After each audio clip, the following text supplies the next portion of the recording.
Okay, one of the major fabrication pieces that we have to do was the rear fender extension, because I'm running a 6mm offset wheels on the back, so it extends out beyond the body quite a bit.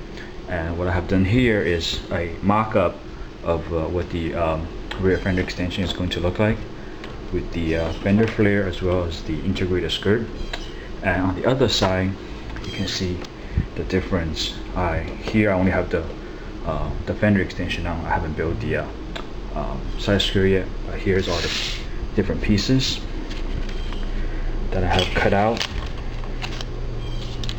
which just matter of assembly, and we'll go ahead and get that painted, and it's going to match with the body as well.